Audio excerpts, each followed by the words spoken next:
Hola, buen día, directo. Buen día. ¿Cómo Buen día, buen está? día. Buenos días a todos.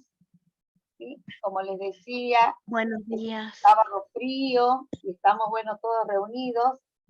Ver el interés, ver las ganas de superarse, de tener el conocimiento para acompañar a la gestión, para acompañar a nuestros niños, ¿sí? Ya pasamos, ¿sí?, el primer trayecto, que fue acerca de la gestión estratégica. Fuimos trabajando qué es una buena escuela, trabajamos también la retroalimentación, cómo trabajar desde la gestión directiva con nuestros docentes, como así también cómo trabajar como docentes con nuestros niños, ¿sí? Tomamos como referencia a una de las autoras, Rebeca Nikovic, para ir trabajando. Y en el último encuentro trabajamos la práctica reflexiva, que es tan importante hacer una lectura de cómo estuvimos trabajando, cómo vamos a seguir trabajando, ¿sí? Uno de los protocolos con el que más se trabaja es el protocolo SER, ¿sí? SER, tenemos la S, que es de seguir haciendo lo que venimos trabajando, porque lo estamos haciendo bien. Vamos con la E, empezar a hacer algo que nos faltó, porque justamente estamos reflexionando, ¿qué nos faltó? Empecemos a hacer. Tenemos la R, revisar, a ver, ¿qué no estuvo bien? Porque no en todas las instituciones sí trabajamos de la misma manera. Justamente tenemos que trabajar sí, teniendo en cuenta nuestra institución de manera contextualizada. ¿Sí? Estamos el equipo de capacitación, acompañado por la tutora, la profesora Gabriela Sandoval, quien nos estuvo acompañando desde el principio, el doctor Marcelo Cañada, que ya le voy a dar la palabra, quien va a ser el que va a disertar en el día de hoy. ¿Sí? ¿Y qué vamos a ver en estos 4 encuentros que nos queda hasta fin de año? Y vamos a trabajar la normativa, que es tan importante, la normativa, en nuestra gestión, que no tiene que ir separado, ¿sí? Nosotros, a modo para poder realizar esta propuesta, sí, fuimos trabajando la gestión y ahora trabajamos la normativa. El doctor Marcelo, él va a ir relacionando lo que es la gestión junto con la normativa. ¿Sí? También tenemos nuestras tutoras, quienes son las que están enviando los links. Tenemos a Marianela, tenemos a Nancy y tenemos a Mónica.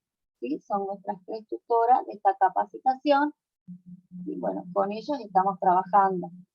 ¿Sí? Es un equipo en el que, bueno, estamos todos justamente comunicándonos como tiene que ser, ¿sí?, en las escuelas, este trabajo en equipo, donde haya un liderazgo, ¿sí?, un liderazgo compartido, este liderazgo distribuido, donde circule la comunicación y por supuesto, si en algún momento, ¿sí?, tienen los docentes sugerencias, las tenemos que tomar como directivos.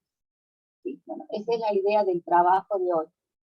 Y hoy ya le dejo la palabra al doctor Marcelo Cañada, quien nos va a decir qué vamos a trabajar hasta las 10.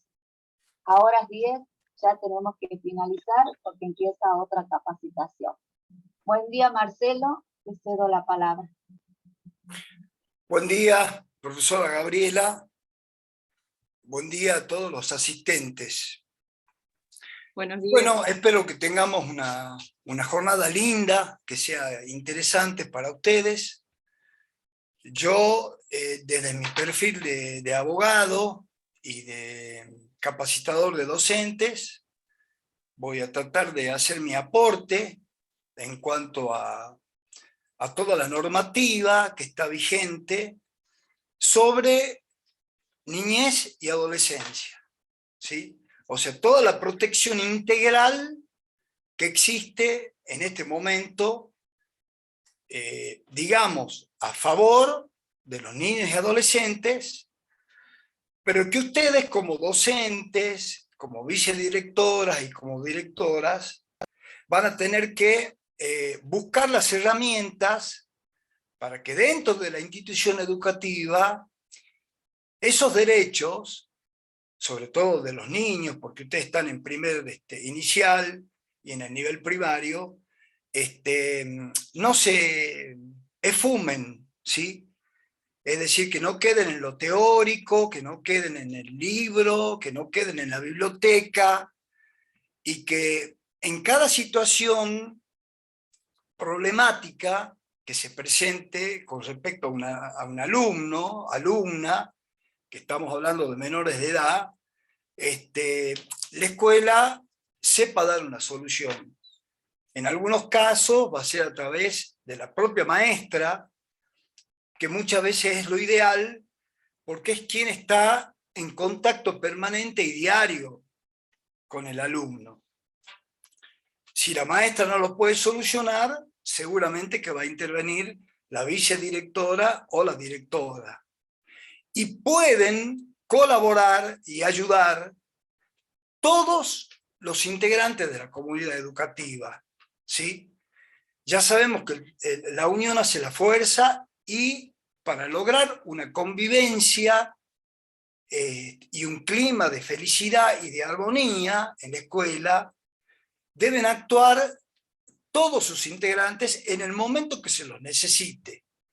Estoy hablando desde las ordenanzas, que desde cierto punto de vista son también una pieza fundamental, no por su función de limpieza o cuidado, ¿sí?, de los niños, supongamos en un recreo, a la salida de la escuela, sino porque muchas veces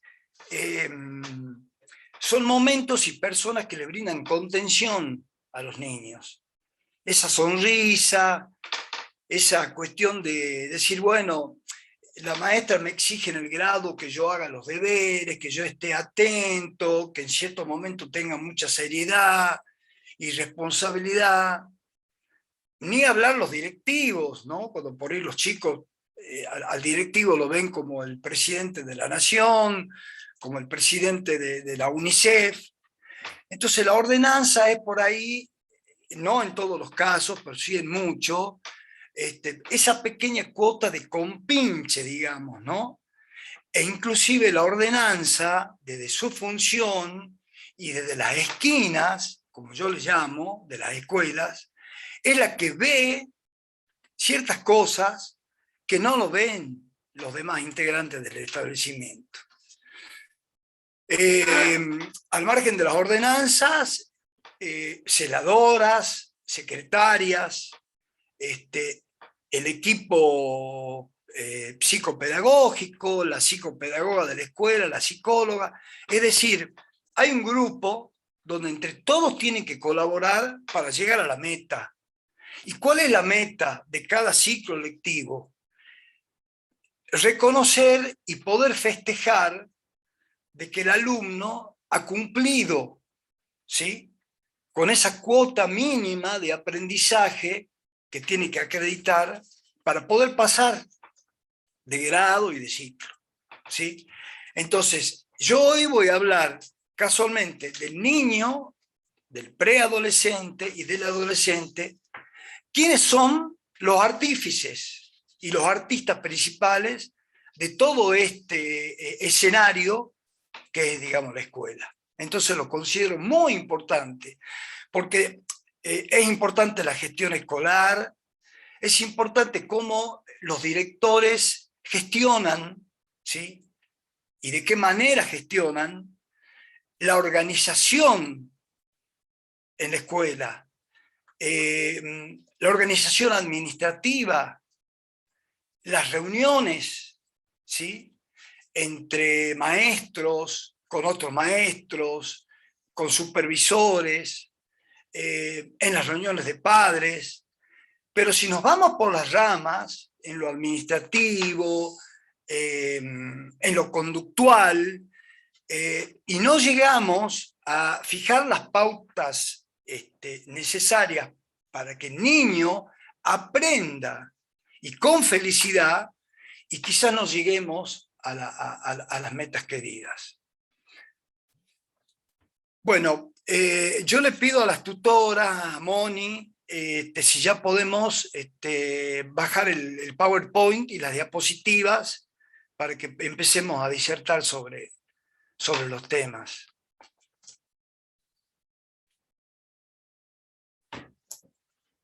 Yo les hago una sugerencia. Se puede abrir el chat y mientras vamos avanzando en este Zoom, los que quieran aportar alguna frase, alguna palabra, alguna idea, va a ser bienvenido. Si se la puede compartir y explicar o responder, ya sea personalmente yo o parte del equipo formador, lo vamos a ir haciendo. Pero yo les sugiero que si son preguntas muy puntuales y son preguntas que requieren una explicación, una respuesta más amplia, lo dejemos para que a eso lo trabajemos en la plataforma, no durante el Zoom, sino durante las 2 semanas siguientes que vamos a tener, ¿sí? Donde ustedes van a tener que elaborar un trabajo práctico que yo les voy a encargar. Lo van a hacer en forma individual o en forma de grupo, y a su vez en ese tiempo nosotros, los capacitadores, iríamos contestando las preguntas y las dudas. ¿Sí? Bueno, acá está nuestra presentación. Hay una cosa que no quiero olvidarme de decirles a todos ustedes. A mi criterio, es una bendición poder trabajar con niños. ¿Sí? Ya saben que los niños son símbolos de transparencia, de inocencia, son quienes nos van a regalar una sonrisa, picardía. Muchas veces ellos mismos nos recuerdan que cada uno tenemos un niño interior dentro nuestro, y al margen de que no es fácil, al margen de que hay que cumplir una jornada, un horario, al margen de que pueden presentarse problemas dentro del aula, en los recreos, en las salidas, pero yo considero una bendición estar siempre cerca de niños. ¿Por qué? Porque ellos también nos enseñan muchos. Así que para todas las profesoras de jardín de infantes, que hay varias, porque yo ya he corregido muchos trabajos de los primeros Zoom de ustedes, hay muchas de ustedes que yo ya las conozco, ¿sí? No personalmente, pero conozco sus perfiles, conozco en qué escuela trabajan, en qué nivel, porque me he tomado el trabajo de hacer una corrección personal de los trabajitos y de los aportes de ustedes. Bueno, veo que no se ve las diapositivas. Para las tutoras, no sé si ya pueden corroborar eso para poder continuar. Gracias. Bien, pasemos a la segunda diapositiva. Si lo pueden pasar, si lo pueden poner a las diapositivas en pantalla completa para que se vea mejor, creo que estaría bueno. Bueno, derechos de niños, niñas y adolescentes, ¿sí? No nos olvidemos de que estamos hablando de su protección, que tiene que ser integral, ¿sí? Desde la normativa, ¿sí? ¿Qué es la normativa? El conjunto de leyes, disposiciones, resoluciones ministeriales, en nuestro caso de educación, que se van dictando, estableciendo derechos en favor de los niños, la forma de cómo aplicarlos en cada caso en concreto, que lo vamos a ver más adelante, porque inclusive ustedes van a tener una buena bibliografía. Y estas diapositivas que van a quedar en plataforma, van a quedar para ustedes en su momento dado, si las quieren imprimir, y las vicedirectoras y las directoras pueden tenerla en su escritorio, ¿sí? Como una guía para el momento que necesiten resolver alguna problemática y que sirva de guía. Bueno, Estamos viendo ahí fotos de alguna habitación que se debe haber filtrado. Profe, mi compañera ya va a compartir. Los que tengan activados los micrófonos, por favor, les pido que lo muten. Bueno, volvemos a la diapositiva, ahora sí la tenemos en forma completa. ¿Sí? Una cosa más. Son 4 palabras. ¿Sí? Estamos hablando de protección, estamos hablando de que esa protección debe ser integral, ¿sí? Y estamos hablando de niños, niñas y adolescentes, ¿sí? Que son personas menores de edad, porque son personas desde los 0 años hasta los 18 años. Yo pregunto a algunas de ustedes por si quieren ir participando como para que tiren frases en el chat o para que tiren palabras. ¿Qué entienden por protección, por ejemplo, ustedes? ¿Alguien se anima a expresar? Profesor, buen día. Buen Cuidado. día. Muy Cuidado. bien. Proteger es cuidar. ¿Qué más?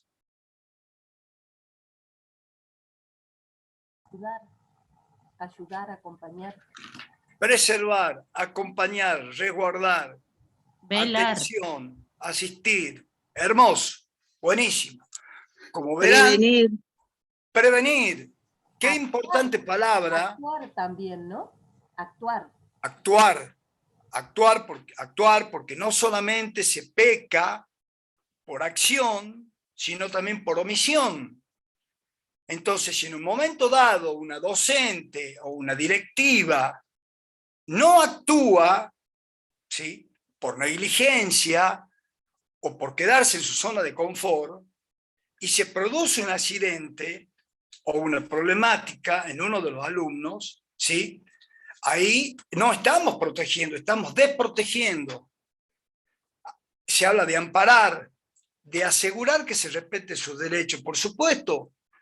Entonces, así como el Estado y el gobierno, a través de sus organismos, tiene que protegerlos, a los niños y adolescentes, que ya después vamos a ver que hay un montón de organismos gubernamentales y no gubernamentales, la Secretaría de la Niñez, la Asesoría General de Discapaces, que eso es otro tema, lo van a saber, porque ustedes como directivos o futuros directivos tienen que saber con qué organismos cuentan en el momento de los bifes, cuando un chiquito llega lastimado, cuando un chiquito llega llorando, cuando hay un problema, cuando se accidenta, cuando se pelea con otro, y cuando no lo pueden manejar a nivel institucional, ni a nivel familiar, y necesitan el resguardo y la compañía de la policía, de la fiscalía, de un organismo que tome cartas en el asunto, un juez de familia, es importante que ustedes sepan que cuentan con todo eso.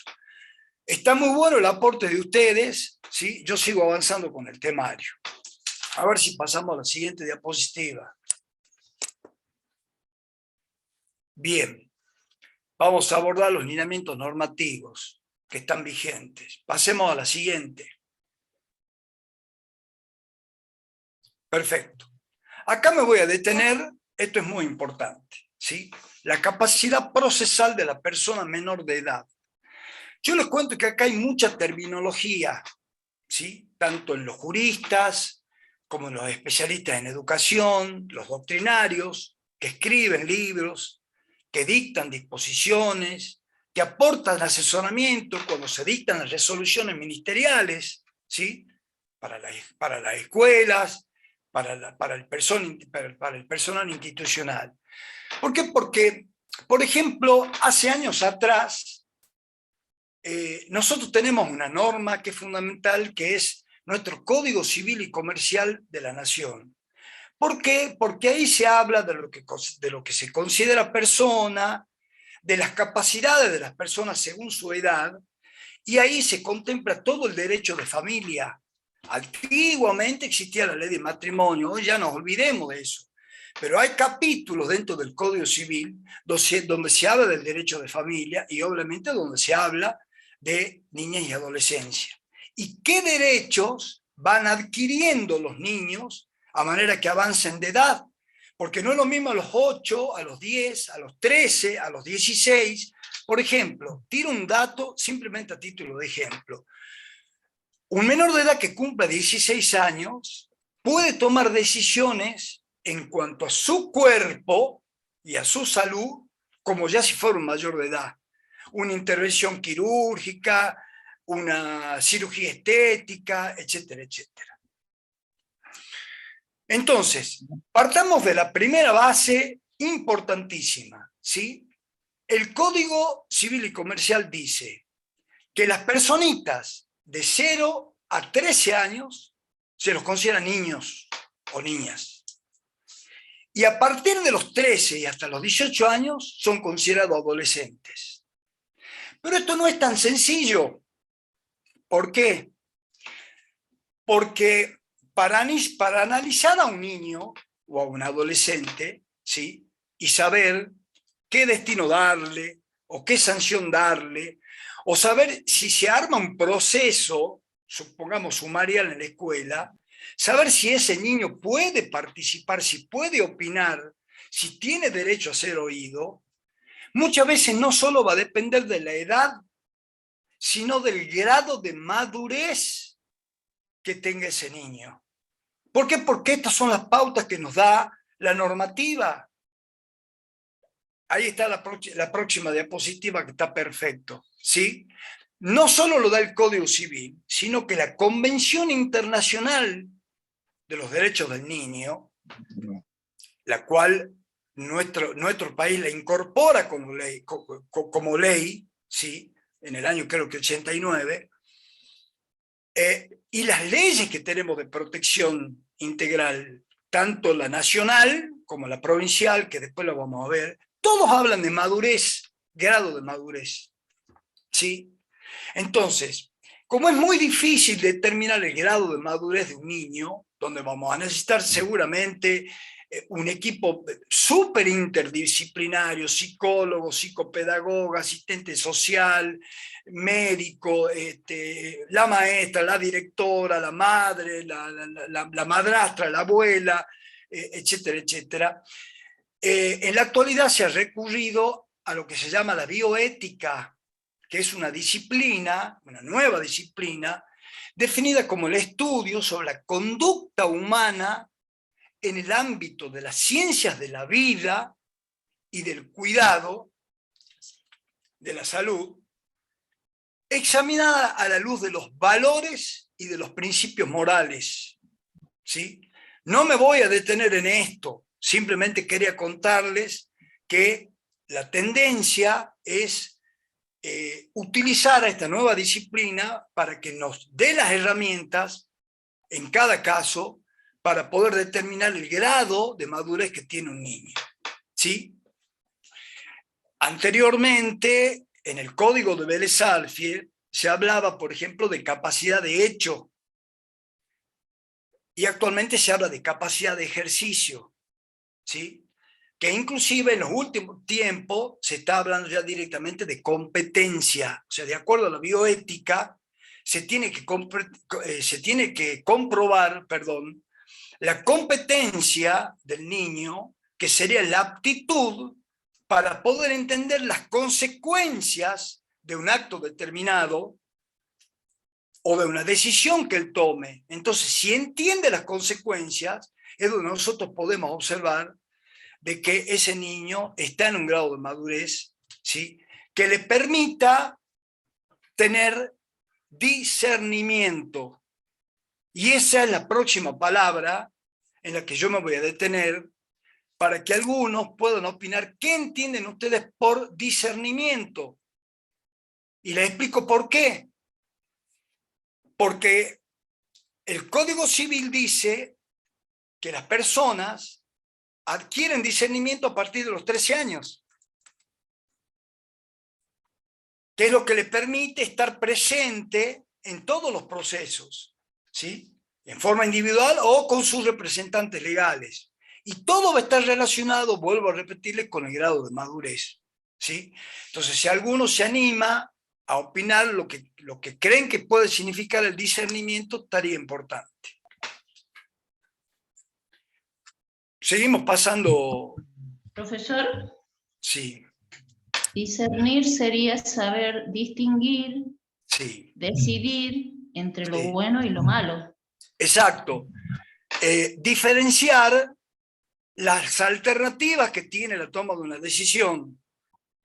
Que sepa diferenciar si el chico lo mandamos, si hay un problema familiar en su casa, ¿a dónde lo mandamos a vivir por un tiempo? ¿A la casa del tío? ¿A la casa de la abuela materna? ¿A la casa de la abuela paterna? Entonces, que sepa diferenciar las alternativas, los riesgos y las consecuencias. Bueno, no, ha decidido ir a la casa de la abuela materna, pero queda a 80 cuadras de la escuela, en un barrio que deja mucho que desear, porque, por ejemplo, no hay seguridad, ¿sí? Entonces, quizá en la casa de los otros abuelos, capaz que la casa sea más chiquita, capaz que la casa sea más incómoda, pero resulta más positivo para el niño. Entonces, en eso consiste el discernimiento, que sepa diferenciar lo bueno de lo malo, determinar una elección, entendiendo las consecuencias de su decisión. Eso es lo fundamental, las consecuencias. Decido irme a vivir con el abuelo materno, vive 80 cuadras, entonces que él sepa que no va a ser fácil el tránsito y el traslado desde la casa donde él está viviendo hasta la escuela y viceversa. ¿Sí? Bien. Para terminar con el tema de competencia, que es la que nos va a determinar si el niño es o tiene discernimiento o no, decimos entonces que es una noción flexible. No puedo dar un concepto rígido, básico, porque no me lo da el Código Civil ni ninguna ley. Es una disciplina que se ha incorporado como actualidad para tratar de llegar a un mejor puerto, y es una noción flexible que depende del grado de desarrollo biopsicosocial de cada menor. Bueno, sigamos avanzando.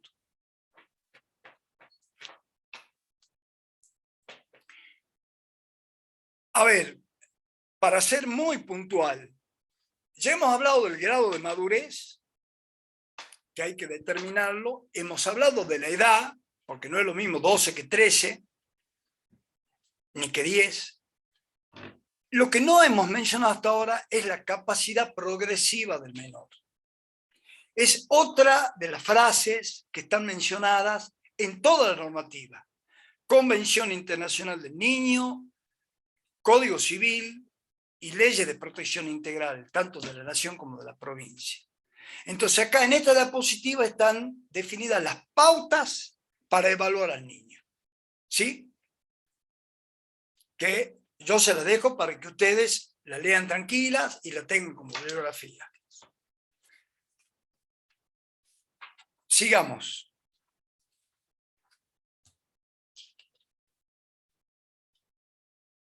Bueno, vamos a entrar a hablar de las normativas vigentes, ¿sí? De cuáles son, por lo menos para que las tengan presentes ustedes siempre como bibliografía.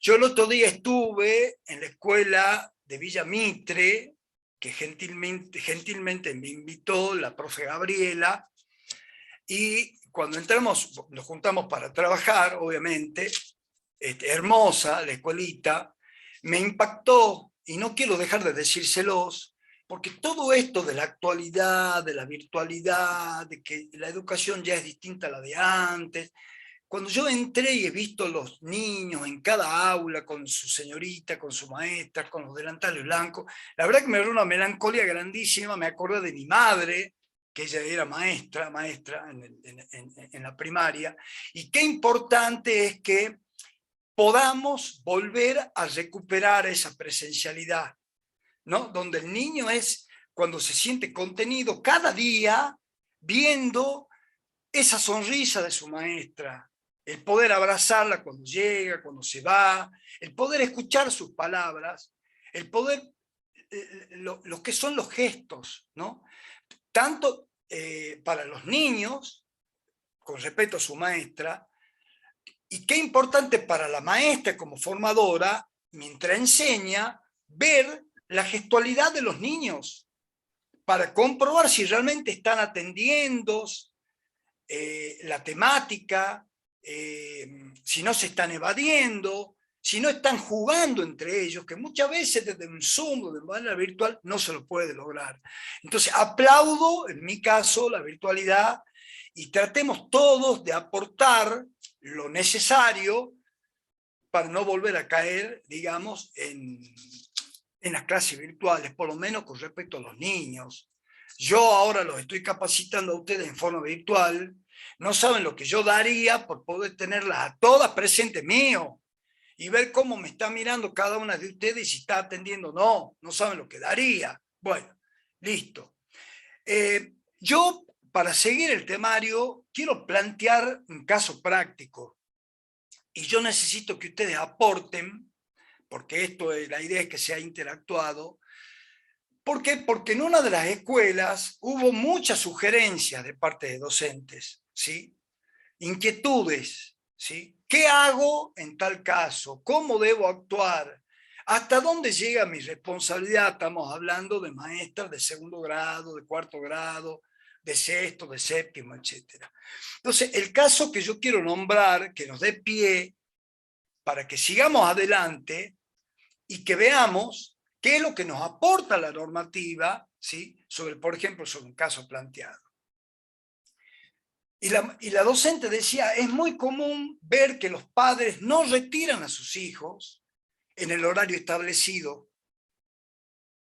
Según el Reglamento General de Escuelas, sabemos que el tiempo es de 15 minutos de espera, es decir, el maestro tiene que llegar 15 minutos antes, ¿sí?, del toque del timbre, y tiene que quedarse 15 minutos después. Pero muchas veces, no todos los días, se presentan situaciones en donde no lo buscan.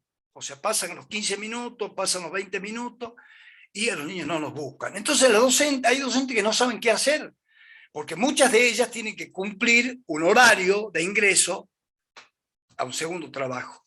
Entonces, yo le pregunto a ustedes, ¿sí?, en el chat, ¿qué creen ustedes que suceden? ¿Quiénes creen ustedes que tienen que intervenir en ese caso? ¿De qué manera? Al margen de la responsabilidad civil, que no lo vamos a hablar ahora porque es tema de los próximos Zoom, ¿sí? Así que yo acá me detengo un poquito, si alguna de ustedes quiere aportar algo, que sea muy cortito, porque si no se va a armar un debate largo.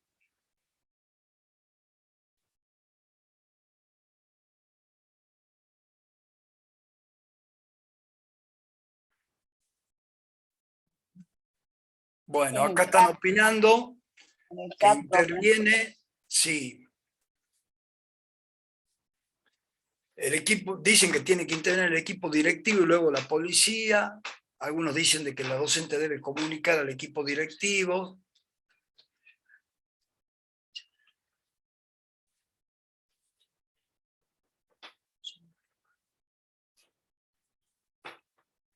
No se olviden de que también es importante llamar a los padres, ¿no? O sea, a la casa del niño. Llamar al tutor, llamar a los padres, perfecto. Se realiza un acta. Vamos leyendo en el chat, vamos leyendo entre todos. Así vamos sumando. Disculpe, profesor, buenos días. Sí. Justamente a mí me sucedió el jueves que una niña no la retiraron, soy de nivel inicial. No sé si me escucha. Sí, sí, sí. Y bueno, ellos salen a las 12 y era la 1 y no las retiraban a la nena. Y la comunicación con el teléfono era imposible porque no contestaba, no atendía a nadie. Así que estuvimos con la señora vicedirectora hasta la 1 de la tarde que contactamos a una mamá de una compañerita que tuvo la delicadeza de llegarse hasta la casa e informar, y la familia no estaba ni enterada que no la habían retirado a la niña. Así que... Está bien. Profesora Gabriela, ¿está escuchando el caso? Sí, estoy escuchando el caso. Bueno, vos que sos la especialista, ¿te animas a dar tu aporte, tu respuesta, tu opinión? Bueno, tenemos que tener en cuenta, ¿sí?, que como dicen ustedes, el directivo se tiene que quedar, los docentes 15 minutos después, pero no nos tenemos que olvidar que cuando somos docentes tenemos a cargo todos los niños que están en el registro, ¿sí? Si tenemos 30 alumnos, están a nuestro cargo. Si tenemos un trabajo, ¿sí?, tenemos que acudir, digamos, porque la mayoría trabajamos en doble turno. ¿Qué hacemos en este caso? Nos quedamos a acompañar al directivo, en realidad es quedarnos con nuestros niños. ¿Por qué? Porque nuestros niños, ¿con quién están todos los días? Están con el docente. Y de pronto dejar a un niño con el directivo, ¿sí?, implica que yo me estoy desentendiendo, por más que tenga otro trabajo. Pero ¿qué sucede? ¿Presento constancia en el otro trabajo? Por supuesto, se le da una constancia que se quedaron por tal situación. Y no va a suceder todos los días, todas las veces en la institución, y me va a tocar a mí como maestra quedarme, ¿sí?, con los niños siempre. Ojo, pero también puede pasar, ¿sí?, que también soy mamá y tengo que ir a buscar a mi niño al colegio. ¿Qué hago? Tengo un niño, ¿no es cierto?, que no lo fueron a retirar y también tengo que ir a retirar a mi niño. Bueno, habrá un acuerdo, ¿sí? Un acuerdo en la institución donde se queda un directivo con el niño, se puede quedar. Pero lo que sí tenemos que hacer nosotros como maestros de grado es, primero, ¿sí?, son las 12:15 o son las 18:15 horario de salida. Digo que tener esa tolerancia, esperar, ¿sí?, unos minutos que los busquen, no lo buscan. Llamamos en primer lugar a la casa, no nos atiende nadie, el teléfono no está habilitado porque sabemos que los papás cambian de número. ¿Qué hacemos?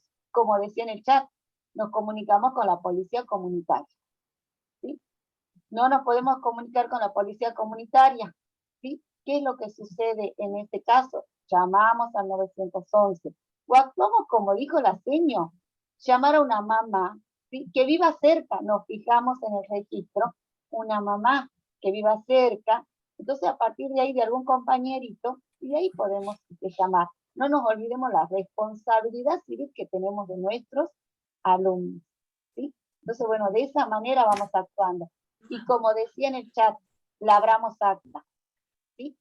Una vez que tengamos por lo menos, y ojo, que estos son acuerdos, 3 actas ya labradas, y tendremos que informar a la Secretaría, ¿sí?, de Primera Infancia, porque no lo están retirando en forma reiterada al niño. Justamente por eso hay un horario de entrada y un horario de salida. Pero la seño labra acta, los directivos labran acta, ¿sí? Y recién comunicamos, ¿sí?, a la Secretaría, por ejemplo, a la Secretaría de Primera Infancia. Son los pasos, digamos, que tenemos que tener. Y sí, yo leo, los docentes somos tolerantes, pero los padres no respetan en buscar a sus hijos en horario. Justamente por eso les digo, vamos labrando acta, ¿sí?, y entonces tendremos que comunicar sí o sí a la Secretaría de Primera Infancia. Veo que dice que los teléfonos por los padres no están vigentes. Bueno, es lo que yo les decía. Tenemos el listado a ver quién vive cerca. Y de pronto, como decía el doctor Marcelo, tenemos, ¿sí?, los ordenanzas. A veces cuando acudimos a los ordenanzas, ellos dicen, ah, sí, es el hijo de, porque ellos son, los ordenanzas son amigadas, ¿sí?, son los que ven todo el movimiento en la institución. Inclusive, ah, yo la conozco a la tía, entonces se comunica. Bueno, ese es el trabajo en equipo que tenemos que hacer. Y de pronto, ¿sí?, cuando se queda este niño en la escuela, bueno, el niño no tiene la culpa. ¿Sí? Eso tenemos que saber, y yo sé que ustedes lo hacen, eso, por eso lo tenemos, esperamos, y cuando viene el papá, bueno, labrar el acta que corresponde. Doctor Marcelo. Sí, así es, Gabriela, así es exactamente. Muchísimas gracias por tu aporte. Casualmente, acabas de decir que el niño no tiene la culpa. Entonces, el caso introducido, como para que la gente aporte y piense, es que tenemos la obligación de velar por ese derecho del niño. El niño no tiene la culpa, entonces no puede quedar en abandono. Y ahí es donde entramos a analizar, o vamos a analizar, qué es lo que nos dice la normativa. Porque acá no se trata de un incumplimiento del padre, se trata de proteger, hablamos hace rato de protección, integralmente al niño. Entonces, hay que ver la forma que el niño no se descomponga, no se entristezca, hay que no solo acompañarlo, no solo decir, bueno, lo voy a poner en dirección hasta que vengan a buscarlo, pero capaz que en dirección el niño no la pasa bien. ¿Por qué? Porque no tiene confianza con la directora de tal escuela. Entonces tenemos que buscar todas las soluciones para mantenerlo a él, y mantenerlo contenido y cubrirle ese estado de vulnerabilidad que él tiene por el simple hecho de ser Profesor, niño. buenos días. Sí, buen día. Sí, buenos días. Sí, quería aportar algo más. Por eso Sí. me parece importante el acercamiento directivo a los alumnos, el mostrarse y el conocerse no como el ser superior, sino como el que acompaña. Eso por un lado, porque entonces así uno conoce a los chicos. Y por otro lado, me interesó mucho lo que usted dijo, el tema de la vulnerabilidad dentro de ese espacio en donde se está produciendo una situación difícil para el niño, que tampoco tiene por qué escuchar las barbaridades que muchas veces los adultos, directivos, docentes, ordenanza, decimos en respecto a sus papás, con respecto a su papá, o el simple hecho de decir, tu papá siempre hace lo mismo, yo tenía que ir ahora al banco, o yo tenía, creo que eso también es tirar un poquito de leña al fuego, y creo que también hay que resguardarlo al niño de esas situaciones. Bien. Bien, lo que decía la profe está relacionado de alguna manera con el sentido de pertenencia, ¿no? Es decir, que tengan muy buena relación con el directivo durante todos los días de clase, para que cuando se presente una problemática y el niño no cuente con su docente, que sepa que puede contar con el directivo, con la directora, ¿sí? Porque eso va unido al sentido de pertenencia del niño, no solo a su aula, sino a la escuela en sí. Muchas gracias por el aporte, profesora. Bueno, vamos a continuar. Les pido a las tutoras, por favor, que me pongan en pantalla la diapositiva anterior. Necesito volver a la anterior. ¿Sí? Por favor. Bien.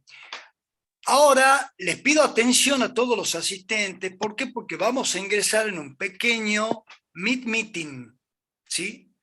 Donde yo necesito que ustedes aporten y trabajen con una pregunta que yo lo voy a hacer, que está referida al siguiente temario que vamos a tratar. Entonces les pido a la tutora Moni que me coloquen en pantalla el meeting con la próxima pregunta para que reflexionen los participantes.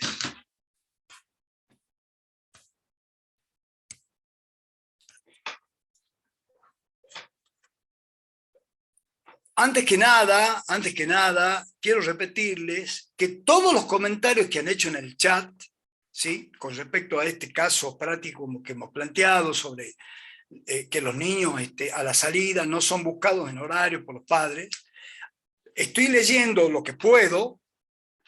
Es tan rico los aportes que con los formadores de este curso nos vamos a tomar trabajo de hacer un resumen, por supuesto, la semana siguiente, y lo vamos a pegar en plataforma. Es decir, vamos a hacer un resumen de todo lo que han opinado sobre el tema de la búsqueda tarde de los chicos, ¿sí? Bien.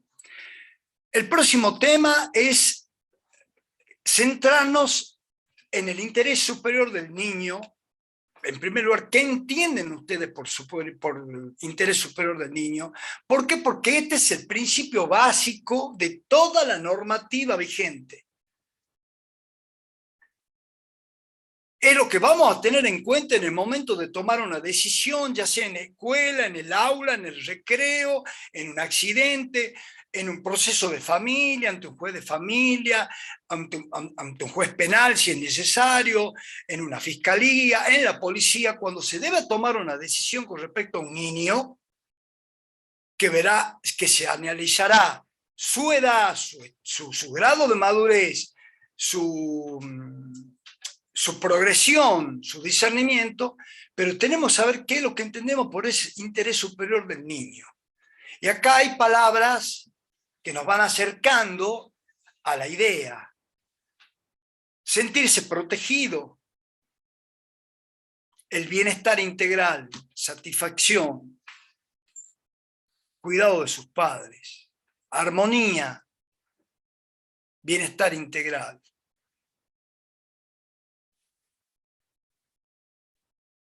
Priorizar al niño, que el niño se sienta protegido, autonomía, el cuidado integral, es decir, que la decisión que se tome apunte a su protección suprema y su cuidado integral, no solo físico, sino moral, emocional, siempre poder lograr que el niño juegue, ¿sí? Porque yo necesito que en la escuela no solo aprenda, o quizás aprenda jugando, pero no nos olvidemos de que el juego es parte de la niñez, porque si no permitimos jugarle, le estamos privando de un derecho que lo va a tener hasta los 12, 13 años. Yo a los 16 años ya no voy a lograr que el niño juegue, el niño o la niña va a querer otra cosa, ¿me entienden? Entonces, respetar su entorno, sus intereses, eso es el interés superior del niño. Compromiso, alegría. Bien, bien. Doctor, en el chat también están escribiendo con respecto a la pregunta. Ah, ¿Sí? En ambos están escribiendo. perfecto. Resguardar la integridad del niño, el respeto, el diálogo, la comprensión. Bueno, muy enriquecedor la participación de ustedes, les cuento, muy enriquecedor, que les repito, yo voy a intentar las semanas siguientes en trabajar sobre los aportes de ustedes, elaborar una síntesis y un trabajito y pegarlo en la plataforma, porque creo que es muy rico el aporte. Porque acá nosotros no venimos a disertar de lo teórico, no, la idea es contar con el aporte y la opinión de ustedes, que son las que están, en el caso de las maestras en las aulas y en el caso de las directivas, todos los días de lunes a viernes resolviendo problemas en la escuela. Bueno, hermoso, sigamos con las diapositivas, ¿sí?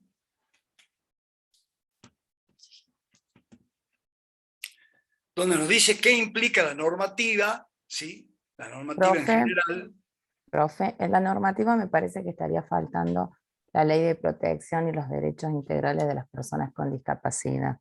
Sí, por supuesto que están previstos no solo los menores, sino también los discapaces. Por eso es que hay uno de los organismos estatales, como parte del Ministerio Público Fiscal, que son la Asesoría General de Incapaces, donde se entiende por incapaces a los menores de edad y a los menores con discapacidad, ¿sí? Que obviamente, digamos, esto es muy amplio. Si yo tendría que contar la cantidad de leyes que nosotros tenemos para tratar chicos con capacidades especiales, los chicos con autismo, con Asperger, o con incapacidades físicas, intelectuales, que la idea es poder ampliar un poquito en relación a todos estos temas en los próximos Zoom, ¿sí?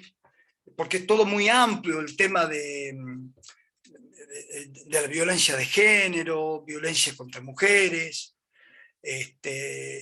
y tratar siempre de apuntar a lo que es protección integral del niño en su condición, ¿sí? Sea sano, tenga alguna discapacidad, tenga alguna enfermedad, si necesita una maestra especial de apoyo, si todo eso está previsto, y creo que la mayoría lo conocen.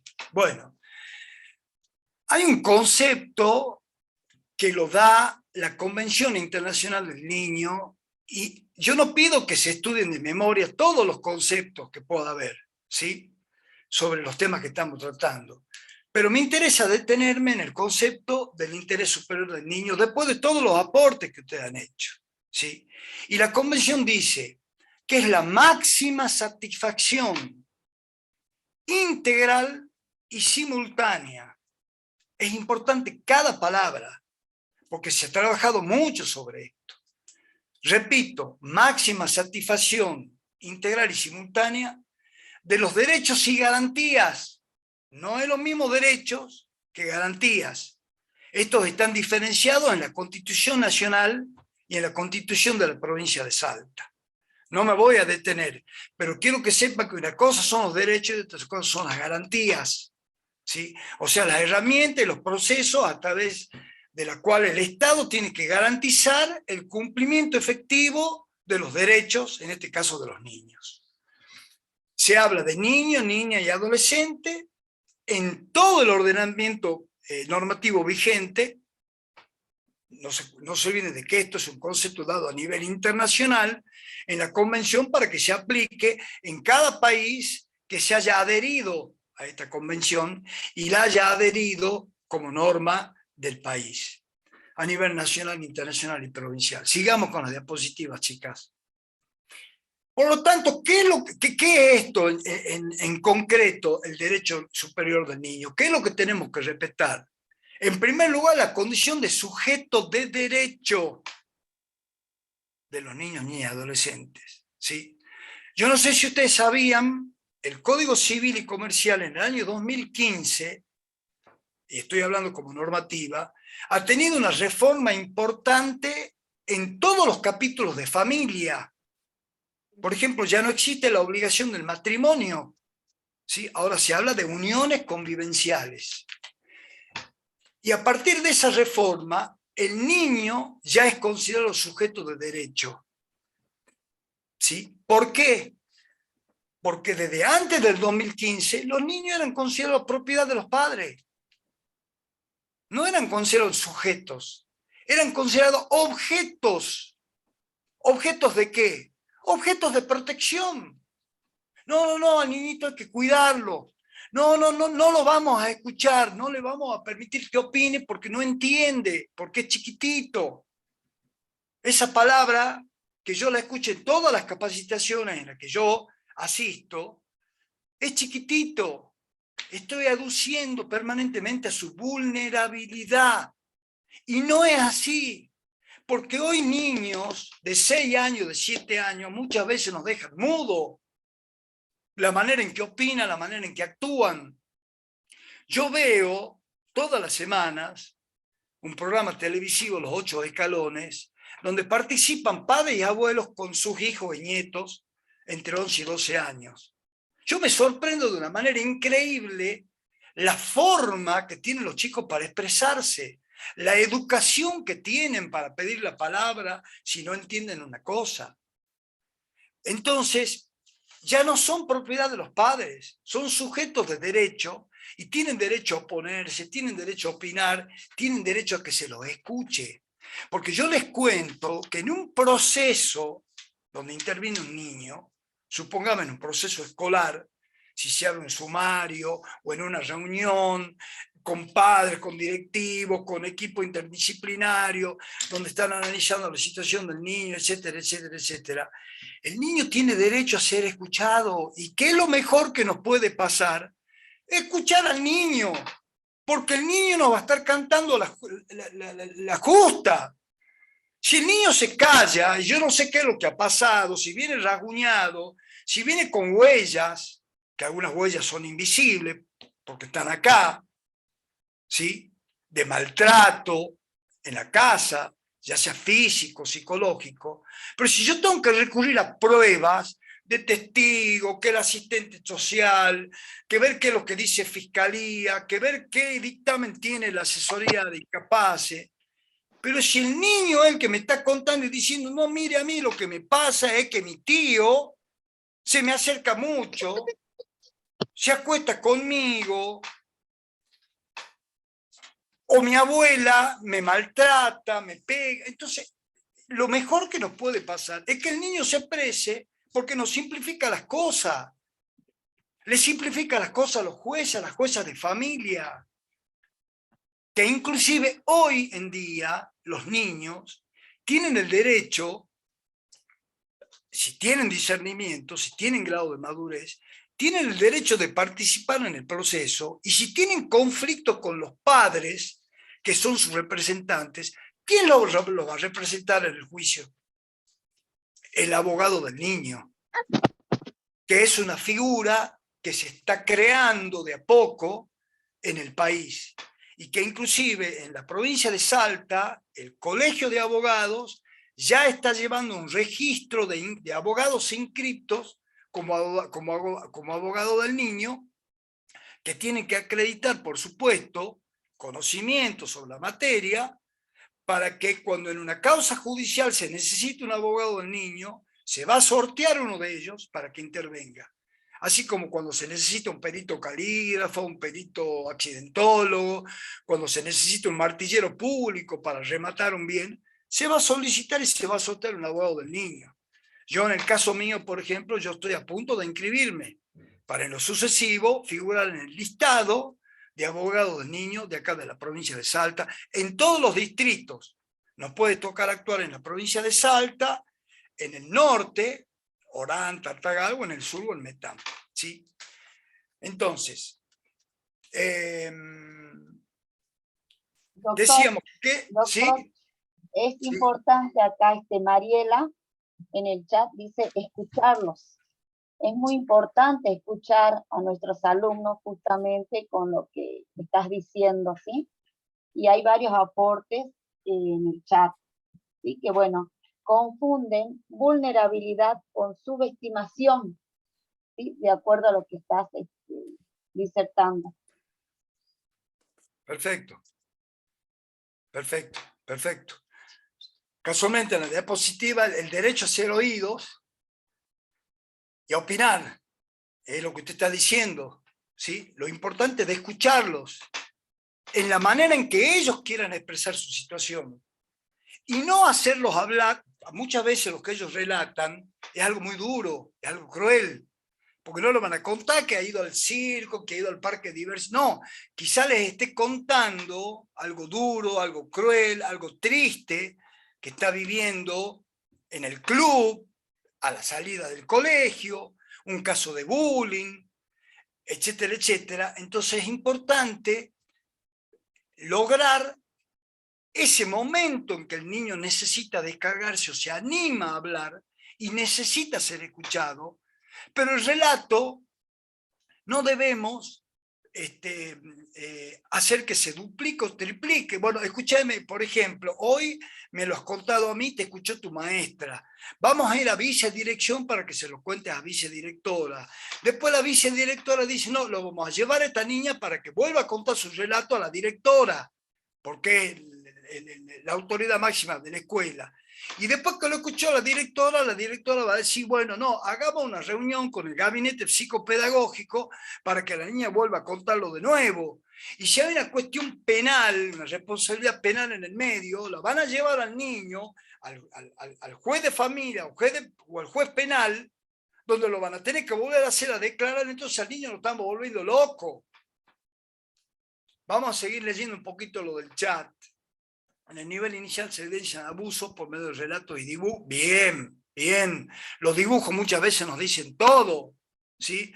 Y es una artimaña, una herramienta inteligente para las autoridades o para la maestra, los directivos, de poder llegar a saber lo que está pasando a través de lo que los chicos dibujan. el vínculo de confianza. Bien, tienen que tener confianza para relatar. Siempre contener y proteger. No, solo lo relata una vez. Exacto, solo lo relata una vez, porque si no se lo revictimiza. Exactamente. ¿Cómo proceder en caso que un niño cuente que la madre le pega?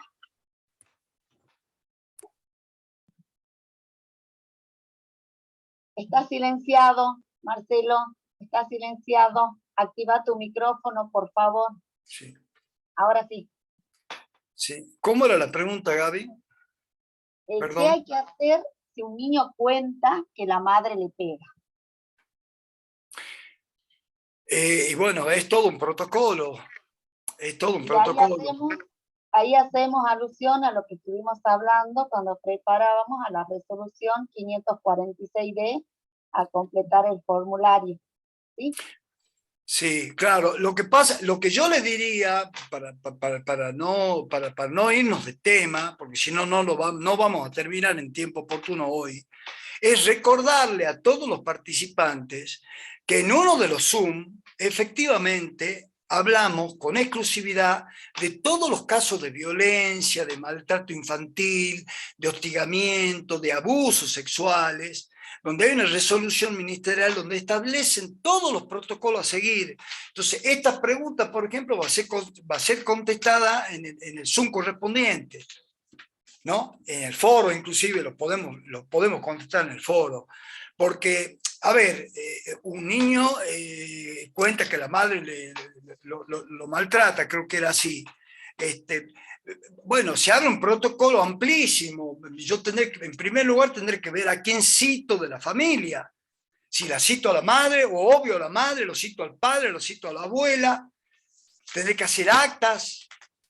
Tendré que hacer una interconsulta con el equipo psicológico, etcétera, etcétera. Bueno, es muy importante todas las preguntas, yo les vuelvo a repetir, ninguna va a quedar sin responder, ¿sí? No va a ser en el momento del Zoom porque no nos dan los tiempos, pero en plataforma van a ser respondidos todos. Y les vuelvo a recordar que muchos de estos temas van a ser tratados en los próximos Zoom, por eso no falten.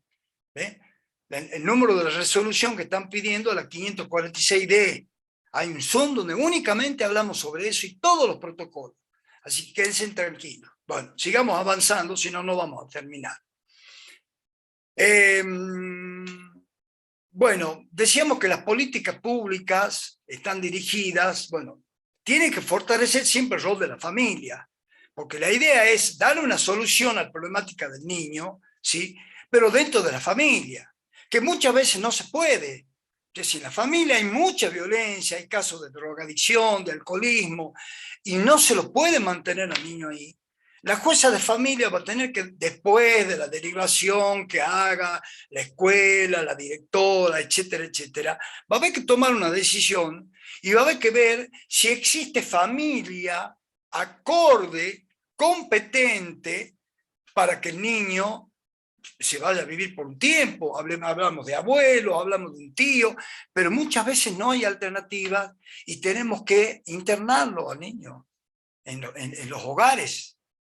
¿Sí? Que siempre va a ser por plazos muy cortos. ¿Por qué? Porque seguramente yo a ese niño, al margen de que no la pasa bien en su casa, pero yo lo llevo al hogar escuela y me puede caer en una depresión donde me pida por favor que quiere volver con la madre. O sea, que quizá prefiera, no sé, que la madre le grite, que la madre no sea tan contenedora, que por él lo abandone, pero necesita de la madre. Entonces, todo eso se lo va a analizar interdisciplinariamente. La fiscalización permanente a través de todos los organismos, es importante el aporte de la Secretaría de la Primera Infancia y Niñez. Sigamos con las diapositivas. La importancia de conocer los derechos. Bueno, yo lo que sí quiero contarles, porque no quiero olvidarme, al margen de las diapositivas, estamos hablando de la política pública estatal, de cómo concretar la protección de niñez y adolescencia. O sea, ¿cuáles son los organismos con los que ustedes pueden contar en el caso que ustedes tengan casos de urgencia, ¿sí?, en la problemática de un niño o un adolescente? Porque haya llegado con la problemática desde la casa o por un problema que surja en el aula, en el recreo o a la salida del colegio. Entonces, en primer lugar tienen las subcomisarías barriales, ¿sí? Por ejemplo, nos contaba la profesora Gaby Tejerina, que ella es directora de la escuela de Villa Mitre, que tiene una muy buena relación con la comisaría del barrio. Eso es muy importante porque cuando hay casos de niños que no lo buscan los padres en las escuelas, en los horarios correspondientes, y no se pueden comunicar con la familia,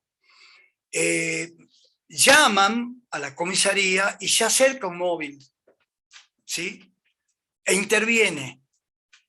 Porque lo que se busca es que el niño jamás quede en la calle. Estamos hablando de que ya se ha superado cierto tiempo, que ya lo haya Profesor, acompañado la maestra, sí. disculpe que le interrumpa. En el caso de cuando usted está diciendo se llama el 911, la consulta puntual es, ellos, ¿cuál es su accionar? Uno llama y van a la escuela a buscar al padre, ¿no es así? Y el niño sigue estando en la institución. ¿Ese sería el accionar de ellos? O sea, el primer paso, no lo vienen a buscar al chico, al Sí, niño, supóngase perdón. que llegamos hasta el 911. Supóngase Sí, que tenemos que llegar hasta llamar al 911. sí. ¿Cuál es el accionar a partir de ahí del 911? Se Ir, comunican inmediatamente con la Secretaría de Primera Infancia y Niñez y con la ajá, asesoría de incapaces de turno. ajá. En 10 minutos se articula todo. Le Y, consulto, ¿sabe por qué le déjeme, consulto? Sí, sí, te escucho. déjeme terminar. Y va a llegar hasta la jueza de familia de turno, ¿sí?, que es la que, porque puede opinar la asesora de incapaces, puede opinar la secretaria de la Secretaría de Primera Infancia, pero la que va a tomar una decisión es la jueza de familia.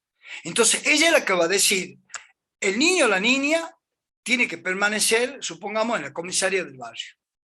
Si se trata, por ejemplo, de una niña que queda acompañada por una policía mujer, por ejemplo, esa es mi opinión, ¿sí? Eso es hasta tanto aparezca alguien de la familia.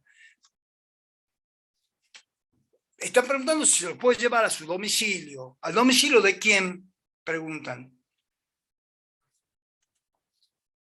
No, le Hasta el domi- pregunto, disculpe, le preguntaba, porque creo que en eso, por lo menos mi persona, digamos, ahí desconocemos esas ciertas situaciones. Y lo que nos ha pasado en alguna oportunidad hace muchos años atrás es que la policía, llamamos a la policía, ellos se acercaron a la escuela y hicieron subir al niño con la vicedirectora en ese momento Sí, para llevarlo y acercarlo hasta la casa. Y a mí siempre me quedó la duda si eso estaba bueno o no. Por eso le preguntaba, ¿cuál era el accionar de la claro. Sí, policía realmente? sí le entiendo la pregunta. Lo que pasa es que vamos a tener que diferenciar si la problemática del niño es casualmente con su familia. Porque si el problema tiene porque el padre o la madre son violentos, o lo abandonan, o no están y vuelven a las 5 de la mañana, o están drogados o alcoholizados, y quizá la solución no sea la mejor de acercarlo al domicilio. Por eso todo pasa por una cuestión de cómo sea cada caso en particular. Y si se lo puede escuchar al niño, mucho mejor. Porque es el niño que quizá diga, no, yo por favor no quiero que me lleven hoy a la casa, prefiero que me dejen en la casa de la abuela. Y como la maestra va a tener, por así decir, una ficha individual de cuál es la situación de cada niño, tiene padrastro, no tiene padrastro, tiene madrastra, no tiene padrastra, los padres son correctos, son divinos, pero trabajan mucho, o el problema de la casa es la droga. Entonces, si hay que tomar una determinación junto con el 911, si lo cargan al niño o a la niña, en compañía de la directora o quizá de la maestra para que el niño no se sienta asustado, bueno, Marcelo, sí, sí, Marcelo, sí, voy a hacer un aporte. ¿Sí? sí, A ver, Ana, si completo lo que está diciendo el doctor Marcelo. llamamos al 911 para que en primera instancia ubique a los tutores. ¿Sí? Como decían en el chat, hay una ficha, quizás no ubica a la madre, al padre, hay una abuela, un tío, otro familiar. Lo ubica. Entonces, les pide a ellos que vayan a la escuela. Bajo ningún concepto, el niño puede subir al 911, aunque sea con la directora, con la vice, con la maestra, ¿sí? Y tampoco podemos entregar al niño, salvo, ¿sí?, que no se haya ubicado a los tutores, y depende, bueno, y ahí ya interviene la jueza de turno. Entonces, la jueza de turno puede determinar, ¿sí?, a dónde se lo va a llevar al niño, pero con una orden de una jueza. Y tampoco, decía acá, se lo puede llevar al domicilio al niño, bajo ningún concepto se puede subir a un niño a un auto particular ni a un auto de la policía. Siempre, o sea, hay que tener en cuenta lo que dictamine la jueza de turno.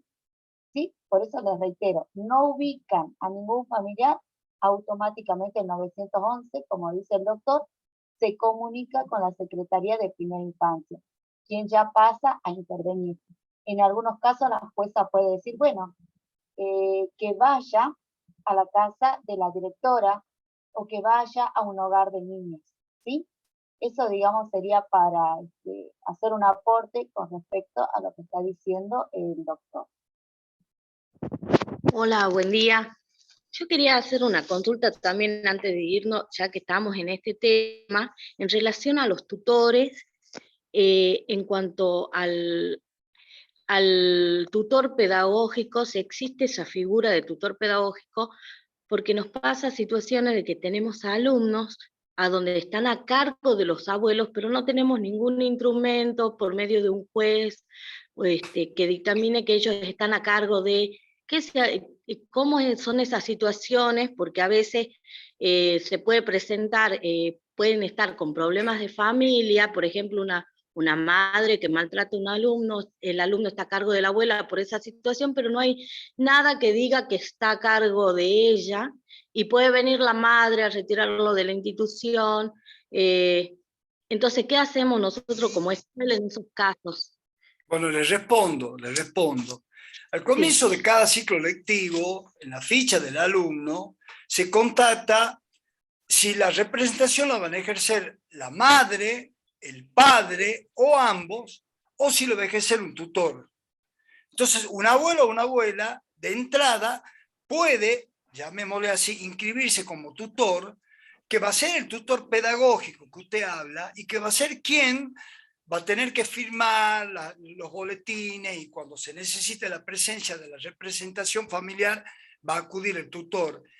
Y no es necesario tramitar, digamos, legal y judicialmente el proceso de tutela, porque para ser tutor de un menor, así como para ser curador de un incapaz, se debe iniciar un proceso judicial, donde hay que poner testigos, y se tiene que lograr una sentencia de tutela y una sentencia de curatela. En este caso no es necesario, ¿sí? Simplemente, repito, al inicio de cada ciclo lectivo, en la ficha de cada alumno, la escuela tiene que saber quién va a ejercer la representación y la tutoría de ese menor, que en la mayoría de los casos son los padres.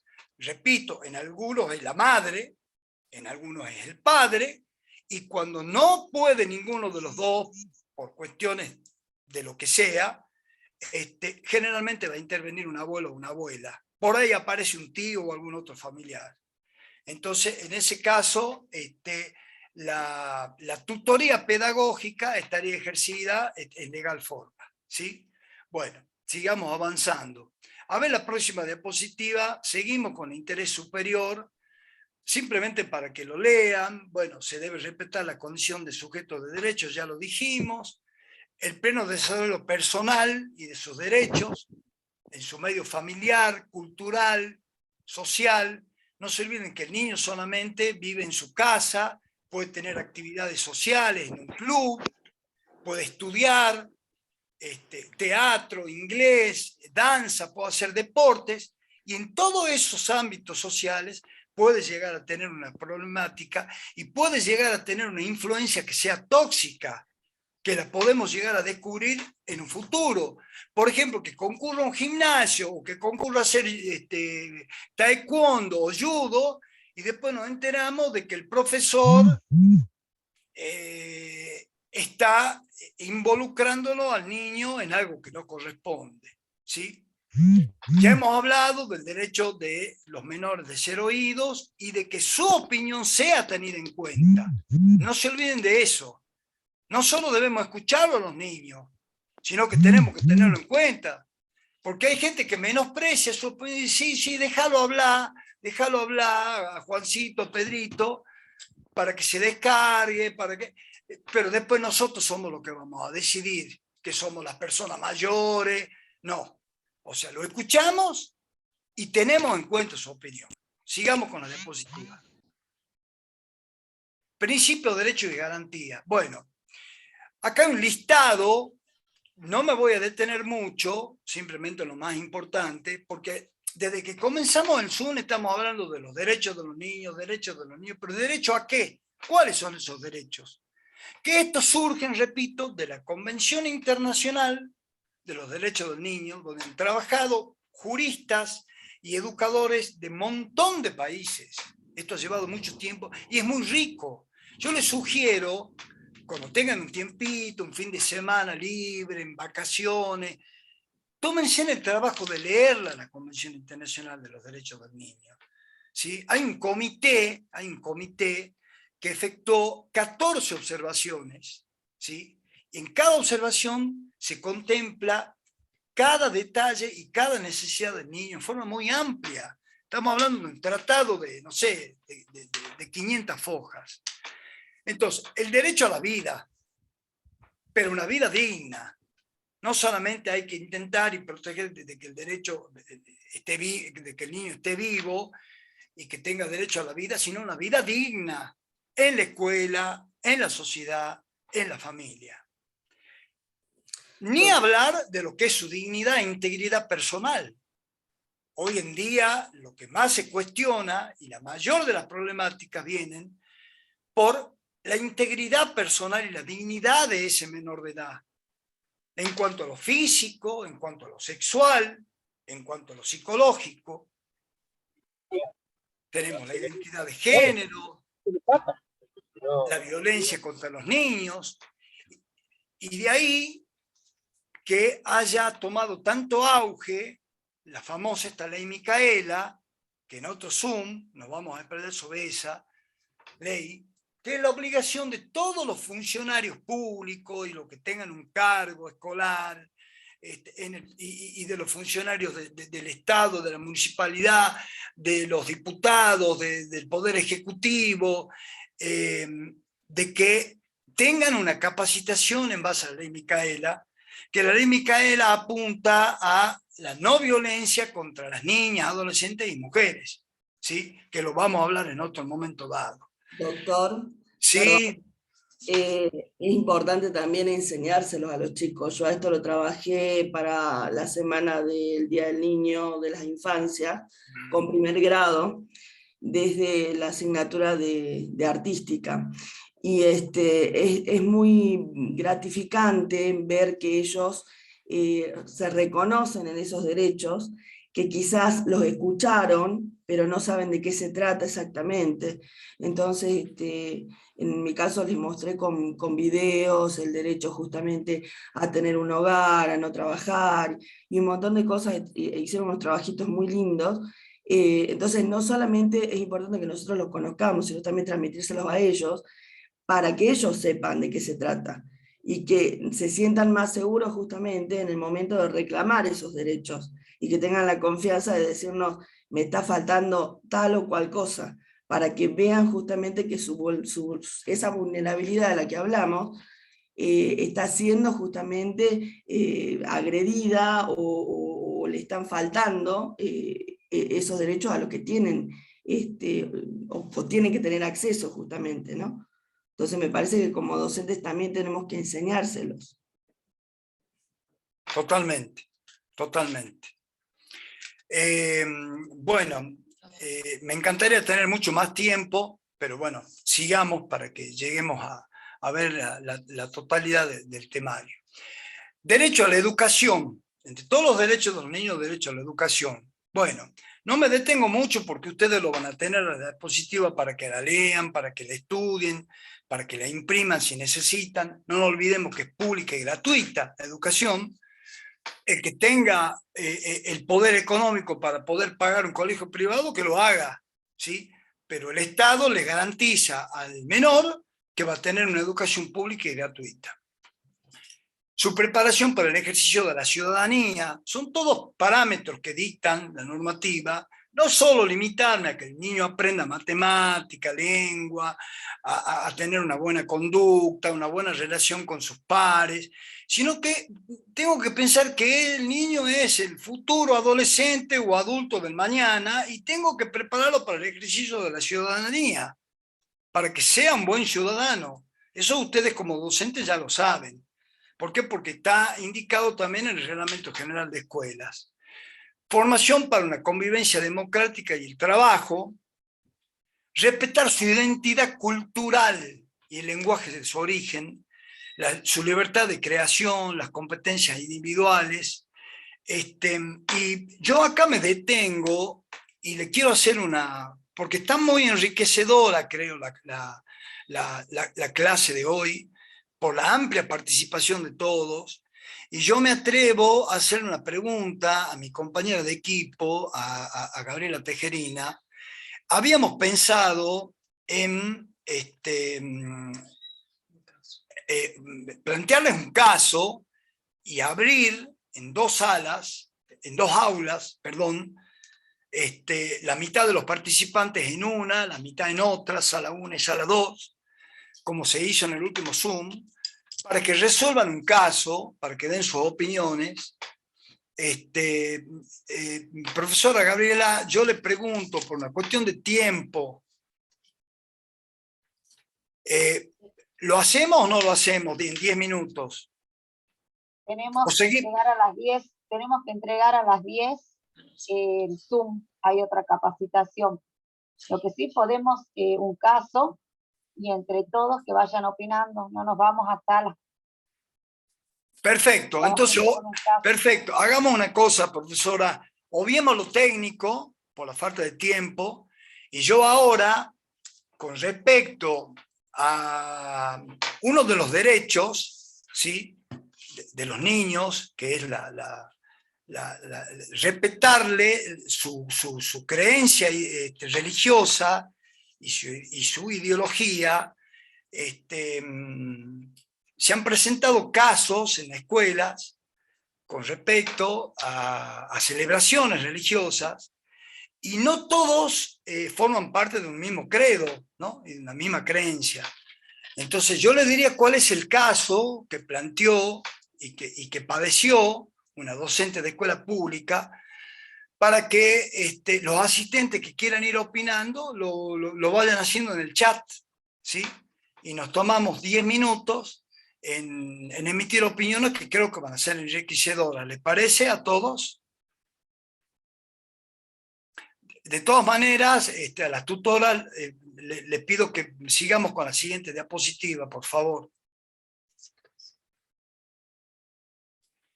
Bien.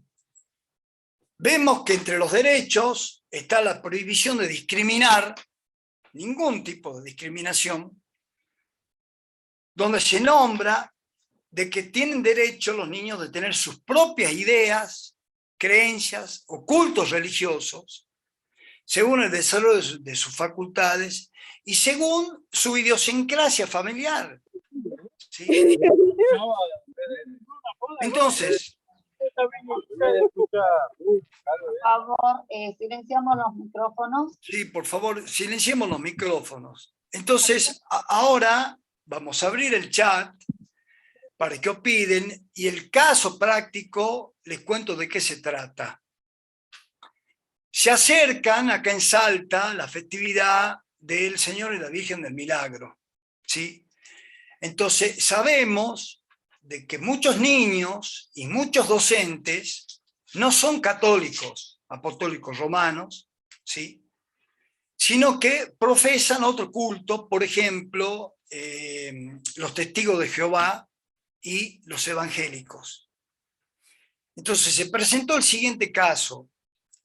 Una maestra de grado, testigo de Jehová, tenía que acompañar a los niños a lo que se llama el milagrito en la catedral. Y la vicedirectora cometió el error de obligarle a la docente a acompañarlos con esta festividad, ¿sí? Lo cual después fue totalmente sancionado por la directora. ¿Por qué? Porque también se debe respetar la libertad de culto del docente, ¿sí? Entonces, la pregunta es, ¿qué opina cada uno sobre esta situación? ¿Priva la libertad de culto del docente, la necesidad o las ganas de que el niño acuda a la catedral, inclusive hasta por pedido de los padres, porque muchos de ellos la disfrutan, y los niños tienen derecho de ser acompañados por su docente, pero resulta que la docente es testigo de Jehová? Entonces, bien, quiero que opinen sobre esta situación que se da en muchas escuelas. Estamos en un sistema laico. Hola. No se puede obligar a los niños a rezar. Hola. Sí. Quería aportar. Creo que hay que tener en cuenta las dos situaciones. El derecho de la docente de profesarse la religión, el derecho del alumno a recibir esta festividad que está enmarcada institucionalmente, supongo, porque si van a participar, y el derecho. Ahora, creo que también hay que tener en cuenta qué tipo de directivos tenemos y qué tipo de liderazgo ejercemos. Es decir, podemos llegar a un consenso de quiénes son los docentes que van a acompañar, quiénes son los directivos, y se puede desarrollar todo normalmente, sin esto de que te impongo, me impones. Me parece a mí, no sé, es mi opinión.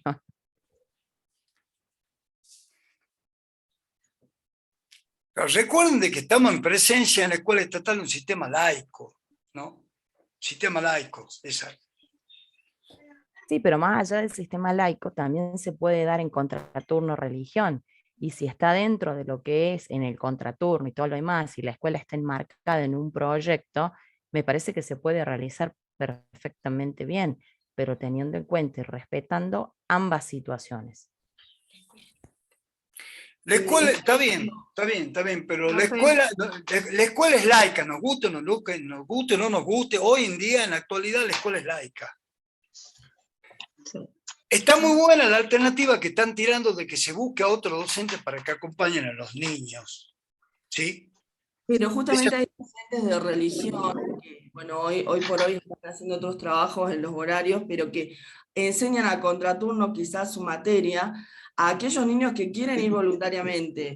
Entonces, me parece que hubiera correspondido en este caso que sean los maestros de religión quienes acompañen esta actividad a los chicos. Creo, no sé. Sí, puede ser. Profe. Sí. Por ejemplo, a mí me tocó una situación de que yo estuve en una escuela evangélica y yo soy católica, pero uno tiene que estar consciente que cuando pone su currículum está establecido a ese marco de la escuela. Vos sabés que sí, corresponde a lo que es religión, pero la escuela marca su dinámica, vos tenés que estar acorde a la escuela. Pero es una escuela privada, no es una escuela privada. Y la escuela pública, pero por ejemplo, en la escuela pública que también trabajé, se trató eso del contraturno, pero el niño espera de que verte a vos, porque vos trabajaste toda la actividad. Si vos tenés tu paralela desde el principio, porque vas a tener esa actividad, desde el principio tenés que hacer la bajada, ¿no? Para que el niño sepa ver dos caras. Vos no estás, pero va a estar tu paralela, que también va a trabajar lo mismo, y no se sienta abandonado de que vos lo acompañaste. Eso me pasó en la escuela pública también. Y se trabajó re bien, porque trabajábamos las dos, pero desde el principio. no sobre la marcha de que teníamos que cambiar la docente. Y fue experiencia perfecta para que no sufra el abandono el niño.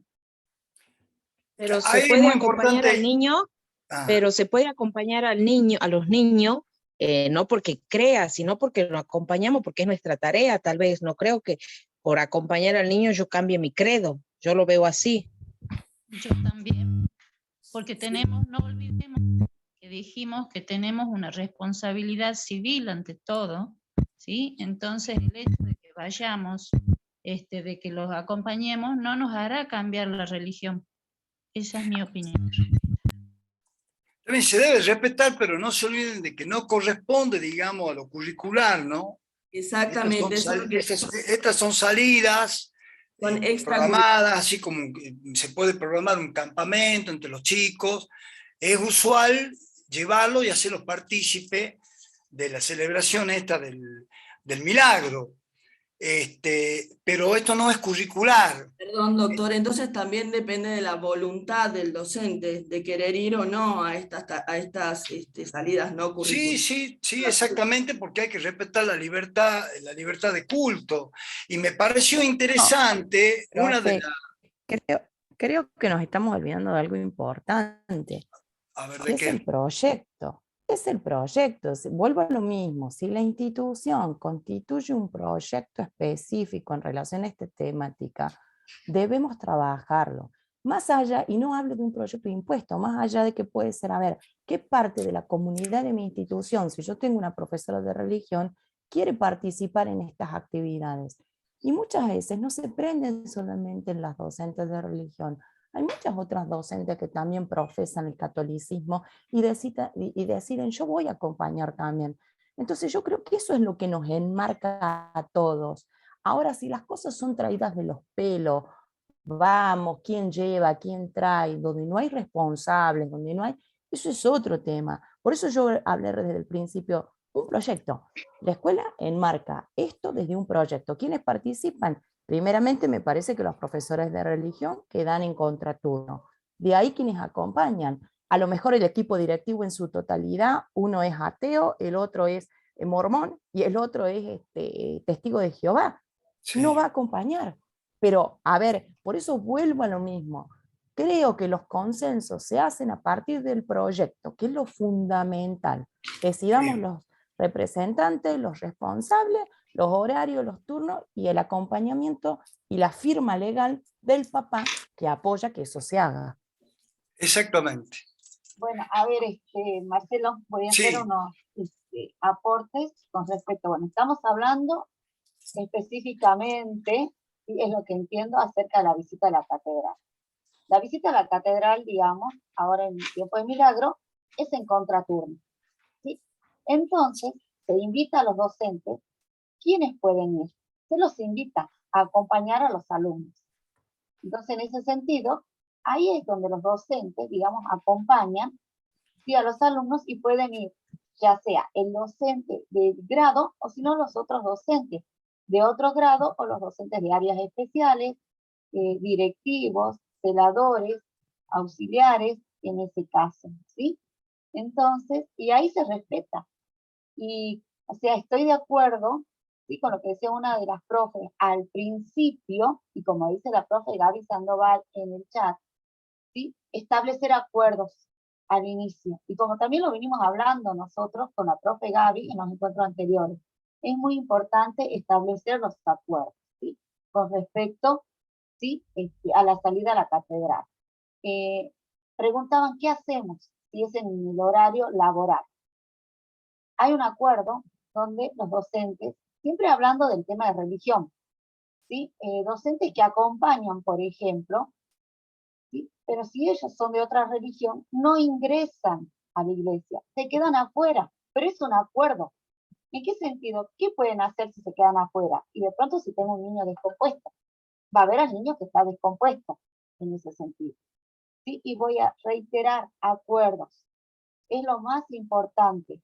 Y también hay un artículo, ¿sí?, en el decreto 4118, donde el docente, si es de otra religión, recordemos que el decreto 4118 no es reciente, es de años anteriores, justifica porque antes todos asistíamos a la catedral. Entonces justifica de acuerdo a su religión, entonces puede solicitar ese artículo. ¿Sí? Bueno, era para hacer este aporte. Bueno, sí, comparto totalmente, Gabriela, comparto totalmente. Es una alternativa muy interesante porque no se está dejando de lado ni la posibilidad del niño que concurra a la catedral del Milagrito, que inclusive en muchos casos está la insistencia de los padres, que son, digamos, de alguna manera, no sé si es la palabra exacta, pero los fanáticos. Es decir, que no están esperando todo. Hay familias que son muy devotas del Señor y la Virgen del Milagro. Lo reconozcamos porque es así. Y están esperando todo el año a que llegue ese momento, porque para algunos es más importante que hasta el festejo de la Navidad. Hay gente que hace peregrinaciones y se van hasta el norte y caminan no sé cuántos kilómetros. Está bien, que cada uno lo sienta a su manera, pero hay familias donde es muy importante de que lo hagan partícipe al niño de ese milagrito. Entonces, está perfecto lo que dice la profe Gabriela, porque si tenemos presente siempre el interés superior del niño y la libertad de culto de la docente, a quien no podemos obligar a que participe intensamente con todos los recaudos y formalidades de la ley de esa celebración, ¿sí? Si decide la docente no intervenir y no acompañar, se la debe respetar, porque se debe respetar su culto. Entonces la acompañará otra docente. Es fácil, es sencillo, los niños no van a ir solos. Y obviamente que junto con toda la escuela y con todos los alumnos de la escuela, y va a estar presente seguramente la vicedirectora y la directora, porque es un acto muy importante. Sí, la palabra fanatismo generalmente hay que tratar de evitarla, pero yo, si en algún momento dado la uso, es porque no encuentro otra palabra, es un simbolismo, ¿sí?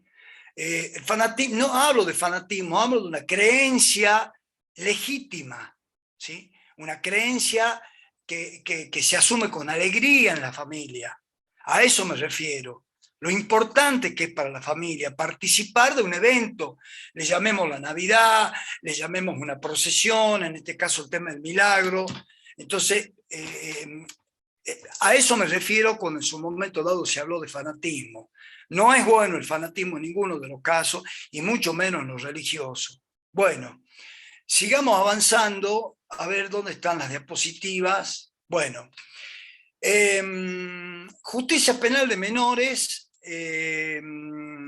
Voy a obviar disertar sobre este tema, porque la diapositiva va a quedar en plataforma para que ustedes lo lean tranquilos, ¿sí? Simplemente estoy citando los principios rectores cuando hay un problema penal, de responsabilidad penal de un menor, en donde por sobre todo la característica del proceso va a ser la oralidad, evitar todo lo que sea escrito para no dilatar con el tiempo, y bueno, el derecho del menor a ser oído y a ser asistido por un letrado, por un abogado, que hoy en día está la figura del abogado del niño. Me están diciendo que hay interferencia, les pido por favor a todos de que cierren los micrófonos y que pasemos a la próxima diapositiva, por favor. Bueno, a ver, acá me detengo un poquito, hasta ahora vamos bien, ¿sí? Creo que se ha ido hablando no solo sobre teoría, sino sobre casos prácticos. Creo que han entendido esto de cuáles son los derechos, ¿sí?, de los menores, han entendido la diferencia entre lo que es ser niño y adolescente, y la posibilidad de que siendo niños se los pueda considerar adolescentes en relación al grado de madurez y discernimiento que tengan. Esa era la idea mía, que lo aprendan y lo tengan como un parámetro en la escuela para cuando tengan que decidir casos concretos y puntuales. Lo escucho al niño, lo debo escuchar, su opinión la tengo en cuenta. Che, está bien, tiene 9 años, pero tiene un grado de madurez tremenda. O sea, es mucho más madura que esta chiquita que tiene 13 años, 14 años, donde todavía juega con muñequitas. ¿Sí? Perfecto. Les decía, qué importante la Convención Internacional sobre los Derechos del Niño, ¿sí? Esto es del año 89, que yo les sugería que se den tiempo para leerla entera porque vale la pena. Es un tratado, es un tratado. Aparte que la Argentina la ratifica y la incorpora en nuestra Constitución Nacional. Entonces, cuando yo como abogado o ustedes como directora, tienen que emitir un dictamen de qué solución o cómo se va a resolver una situación sobre un niño, siempre se tiene que dictar normativa en base a lo establecido por el Código Civil en el artículo tanto, en base a lo establecido por la Ley de Protección de Niñez y Adolescencia de la provincia de Salta en su artículo tanto. Y van a poder dictar en base a lo que dice la Convención Internacional de los Derechos del Niño, artículos 5, 6 y 7, y si eso se deriva a un juez de familia para que se emita una decisión, el juez de familia va a tener que aplicar lo que dice la Convención Internacional del Niño. Porque al margen de ser internacional, es derecho local porque ha sido incorporado en nuestra Constitución. Y lo que yo quería decirles, simplemente mencionarles, pero a título de súper resumido o conclusión, es que la Convención establece 10 principios fundamentales. De cada principio tiene capítulos y opiniones que son muy ricos. Por eso el que lo pueda leer, que lo lea. Pero yo me limito a enunciarles cuáles son los 10 principios fundamentales de esa convención. ¿Por qué? Porque en base a todo eso, ¿sí?, se crearon las leyes de protección integral, tanto nacional como provincial. ¿Sí? Buen día, doctor. Le quiero hacer una pregunta. Sí. A mí me gustaría saber, mi nombre es Fabiana, yo trabajé muchos años en zonas rurales, o sea, en comunidades aborígenes. Sí, Fabiana. Y ahí se ha vivido muchos casos como que el docente no ha tenido respaldo. O sea, muy lindo todo, uno quiere defender al niño cuando tenemos casos de abuso o de cualquier otra cosa. Pero la justicia, ¿por qué? O sea, el respaldo del docente, ¿dónde está? ¿Por qué la justicia demora tanto en solucionar por ahí en estos casos, ¿no?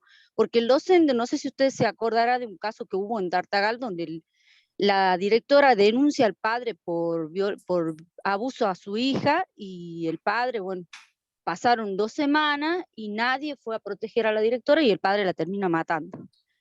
Otro caso, por ejemplo, sí, gravísimo. Allá en lo que es Rivadavia, banda en Santa Victoria, que pertenece al departamento de Rivadavia, allá cuando una docente, por ejemplo, denuncia algo, inmediatamente la comunidad se para y hace que se saque a la docente. El ministerio y queda en la nada, porque queda en la nada. No sé si usted también sabrá de esos casos que viven siempre por aquella zona. Sí, estoy al tanto. O sea, a mí me gustaría saber dónde está, porque hay muchos docentes que hacen la vista gorda, pero es porque siempre piensan, de que lo he escuchado, que siempre piensan que porque uno recibe amenaza, ¿quién me protege a mí? Y nosotros tenemos directora, supervisora, que siempre nos están diciendo que tenemos que volver igual a trabajar, porque claro, tenemos que seguir trabajando. Pero nuestra seguridad, ¿quién asegura nuestra seguridad?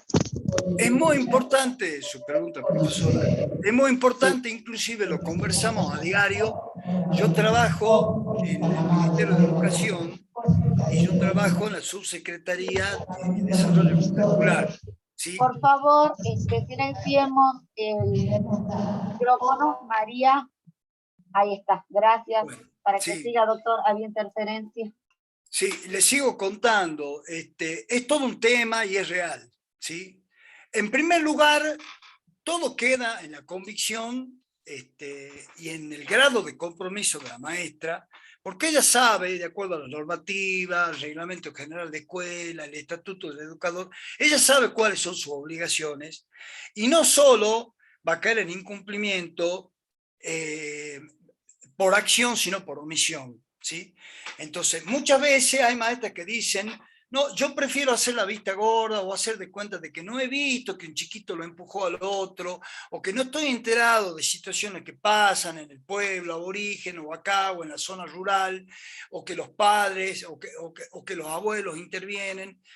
Pero, digamos, y con respecto a la tardanza en el tratamiento de los casos, y desgraciadamente estamos todos metidos en la misma burocracia. Y no estamos hablando solamente de los procesos de niños, de los procesos escolares, de los procesos de familia, sino de todo tipo de proceso judicial, penal, que los expedientes se encajonan. Entonces, lo ideal que sería, y que en vez de una secretaría de niñez haya 3 en la provincia. El otro día hemos tenido una capacitación en el Colegio de Abogados, donde habló la doctora Karina Inardi como secretaria de la Secretaría de Niñez, y ellos tienen una función importante, pero es tanta la cantidad de casos que tienen, y que no logran responder en tiempo fehaciente, que eso inclusive lo comentábamos con la profesora Gabriela Tejerina. Entonces, ¿qué aporte puedo hacer yo desde mi humilde posición en cuanto a la celeridad de los procesos ante una denuncia? Usted estaba refiriéndose, no sé si un caso de Tartagal del Norte, en donde se comentó el abuso, la violencia de un padre hacia un menor, y no se intervino, y el niño creo que terminó falleciendo. Es gravísimo, es gravísimo. Pero creo que, bueno, para eso estamos todos, para ir aportando, ¿sí?, para una mejor educación, porque estamos en un camino, ¿sí? Tenemos las leyes, tenemos las normativas que son muy ricas. Yo les estaba nombrando, o por intentar nombrar, los principios de la Convención del Niño, que inclusive dentro de la Convención del Niño, yo le comento a usted que hay uno de los capítulos que habla exclusivamente de los pueblos originarios, para que la lean y para que se enriquezcan, ¿sí? Pero el aporte lo tenemos que hacer entre todos, ¿sí? El capacitador, el abogado, el docente, el directivo. El micrófono. Y cuando acudimos a los organismos del Estado, les llamemos Secretaría de la Niñez, el Polo Integral de la Mujer, las fiscalías, la Asesoría General de Incapaces, se interviene la subcomisaría del barrio, el 911, las juezas de familia. Cada uno de a poquito tiene que ir haciendo aporte, porque nadie tiene la varita mágica. Entonces, estamos en permanentes cambios, ¿sí? No nos olvidemos que estuvimos de pandemia, donde hemos quedado todos, no sé si sorprendidos, conmovidos, porque hemos tenido que sobrevivir. Y con respecto a la educación, sabemos que ha sido un golpe durísimo, durísimo, porque no se contaba con conectividad, no se contaba con las herramientas para poder seguir actuando desde la escuela en forma virtual. Los niños han abandonado la educación, se han puesto rebeldes. Después llegó la pospandemia y nosotros estamos saliendo y viendo cómo adaptamos todos esos cambios, ¿sí?, a las problemáticas que se presentan en las escuelas rurales, en los problemas indígenas. Cuando hay denuncias, hay casos donde se actúa en forma automática y le encontramos la solución. Y hay casos en que por falta de criterio de la autoridad interviniente, le llamemos policía, subcomisaría, el 911, la Secretaría de la Niñez, nadie actúa de mala fe acá. Todo el mundo quiere dar solución a un caso concreto, pero muchas veces las cosas se van de las manos, ¿sí? Por eso es importante que se actúe en forma conjunta y en forma interdisciplinaria, no solo para solucionar casos, sino para prevenir, ¿sí?, en la escuela, en la familia, en la sociedad, porque si logramos una política de prevención importante desde el comienzo del ciclo lectivo, con herramientas como la mediación, la convivencia escolar, que también existe una ley de convivencia escolar, lograr no discriminar a ninguno de los alumnos, porque hay alumnos, como decía alguno de los presentes, de que nos estamos olvidando de los casos de discapacidad. No nos olvidamos de nada. El tema es que tengamos presente que de los 40 alumnos, yo voy a tener alumnos sanos, alumnos normales, algunos alumnos con capacidades distintas, alumnos que tengan principios de autismo, que van a necesitar un apoyo especial, un seguimiento especial, un mayor grado de paciencia, pero que cada uno haga su aporte, ¿sí? Que la maestra haga su aporte, la ordenanza, la vice, dirección, y si el caso sale de la escuela y deriva en organismos públicos, y que cada uno y que cada profesional aporte lo mejor que tenga para que se llegue a un final feliz y evitar fines drásticos, ¿sí? O finales drásticos. Sí. Doctor, estamos a tiempo, nos queda 1 minuto para poder hacer el cierre del encuentro de hoy. Sí. Muy interesante los aportes y las preguntas que hay en el chat. Gabriela. Queda nosotros del chat, así vamos haciendo el cierre. Doctor, sí. Por favor.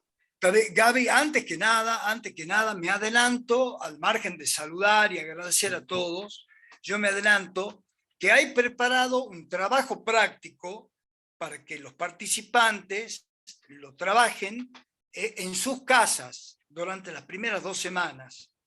Entonces, ese trabajo práctico, yo no sé si las tutoras lo pueden mostrar ahora o si no después lo ponemos en plataforma. ¿Le parece? A ver, doctor, por el tiempo, ¿sí? Lo vamos a subir directamente en la plataforma. Perfecto. Y voy a decirles cuáles son los encuentros para que los docentes se vayan organizando. Próximo encuentro, el 1 de octubre. Seguimos, ¿sí? Con el encuentro el 22 de octubre. Y el último encuentro, el 12 de noviembre. ¿Sí? Es decir, que en octubre tenemos 2 encuentros, el 1 y el 22, y en noviembre tenemos el 12, justamente de noviembre, y ahí finalizamos con la capacitación. Y bueno, ya para que nos vamos despidiendo, agradecerles a todos, y por supuesto vi que, o sea, hay muchas consultas, y bueno, en base a las consultas se irán preparando los próximos encuentros. Agradecerles y como nos vemos el 1 de octubre, desearles un feliz día del maestro a todos y bueno, para lo que corresponda, un feliz milagro, ¿sí? Doctor, para que se despida. Bueno, nada que agregar. Muy contento por la participación de todos, por las palabras de todos, les agradezco mucho. Lo mejor que nos puede pasar es que ustedes se hayan sentido contenidos, que les haya parecido interesante. Hay muchas capacitaciones, pero bueno, con el equipo nuestro pretendemos de que esta no sea solamente una capacitación más, sino que les deje huellas positivas, que aprendan todos los días y lo más importante es de que ustedes también participen y que puedan plantear si quieren en plataformas, no solo las dudas, sino los casos prácticos, conflictivos que se le van presentando en la escuela a cada uno, ¿sí? Les doy las gracias por haber estado acá, y sigamos en contacto, ¿sí? Nos estamos viendo.